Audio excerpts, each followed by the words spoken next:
Hello and welcome to Retire Stress-Free podcast number 12. Today we're going to talk about Social Security.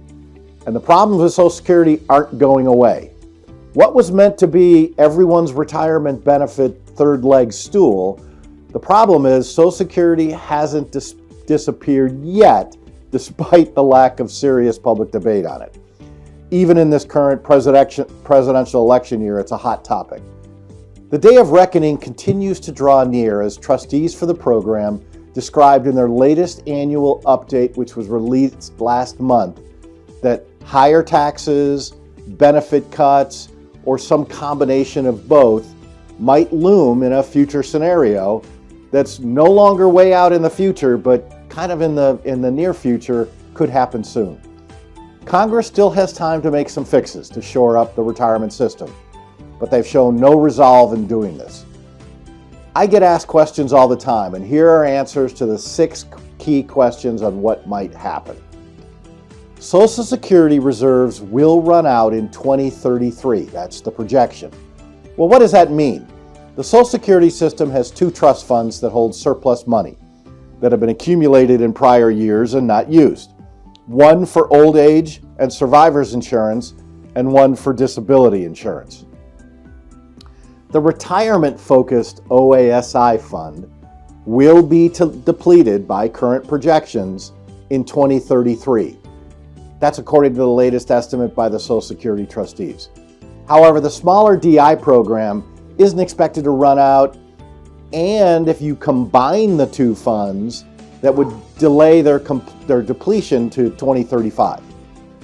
The Center for Retirement Research at Boston College noted in a new analysis, combining the 2 would require some change in the law, which is highly unlikely, making 2033 the real important year. Trust funds are in the U.S. Treasury accounts holding accumulated surplus, which are expected to run dry. That's nothing new. We've been talking about this for years. However, we used to have 68 years to figure out what was going to happen. That's now down to 9 years, and the clock is ticking, according to the Boston College report. Will Social Security eventually go broke? I get asked this every week. No, but retirees and others who rely on Social Security could get seriously pinched. If Congress doesn't shore up the trust funds or make other fixes, the Social Security Administration would need to cut benefits by about 21% to match the level of payroll taxes and revenue that's coming in currently. Depletion of the trust fund does not mean that OASI has run out of money, the report said. At the time of the depletion, payroll tax revenues would keep rolling in and would cover somewhere between 78 or 79% of the legislated benefits. Would retirees have trouble making ends meet? Many would. For a typical person at age 65, Social Security benefits now cover about 36% of pre-retirement earnings. That would drop to 29%. That level hasn't been seen since the 1950s. Social Security, remember, was never intended to pay for everyone's full expenses in retirement. That's where personal savings, maybe home equity, retirement plans like 401k and IRAs, or back in the 50s and 60s, many people had pensions. But millions of current and future retirees could absorb a benefit cut, but those who rely on Social Security for most, even more than half of their income, could drift closer to poverty levels. Congress might shield these people by shifting most of the benefit cuts to the more affluent recipients, which is highly likely. But what about taking some of that money, that trust fund, those OASI assets, and putting them in the stock market? The stock market's up.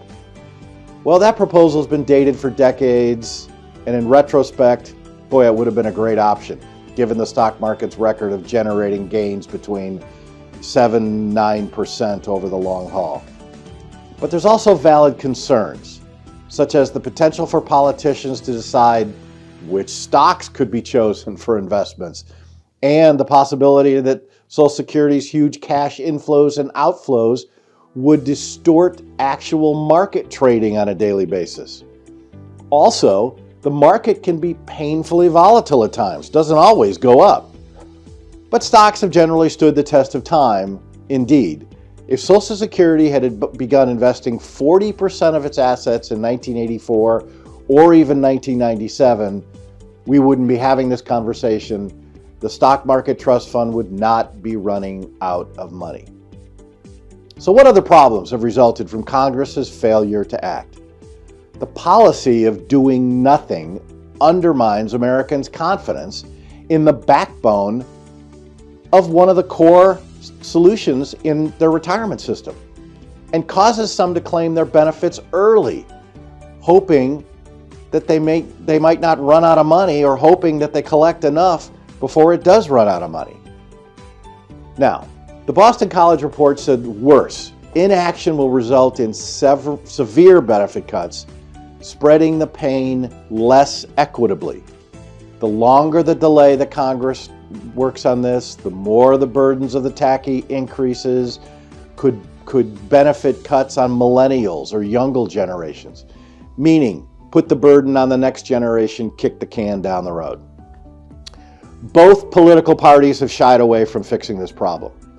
Both Donald Trump and Joe Biden have yet to pledge to test the system, and believe me, in this election year, no one is going to touch what's typically called the hot third rail. But what's a realistic fix for this program?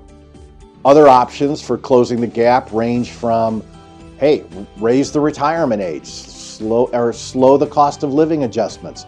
That's kind of what happened over in Europe, because that would subject more of the compensation to the higher earners of payroll taxes. Ultimately, the choices come down to some combination of there's got to be higher taxes, and there has to be either benefit delays or benefit cuts.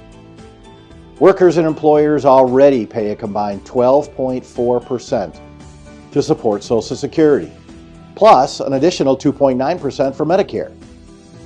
Even more might be needed to delay this cut. How much more?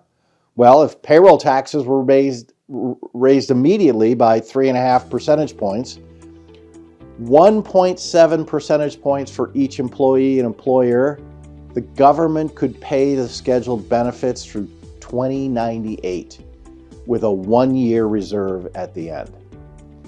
So there's a lot about Social Security's future we really just don't know, because it's a political football. But there's one thing that I see every single day. Retirees who've added another guaranteed retirement income leg to their retirement stool, plus Social Security, are much happier, spend more money, and are truly retiring stress-free. So if you would like to add another guaranteed retirement income source to your retirement income plan that's not impacted by taxes, that's not impacted by government debt, that's not impacted by politics, pick up the phone, give me a call at 216-272-2333, or click the link below.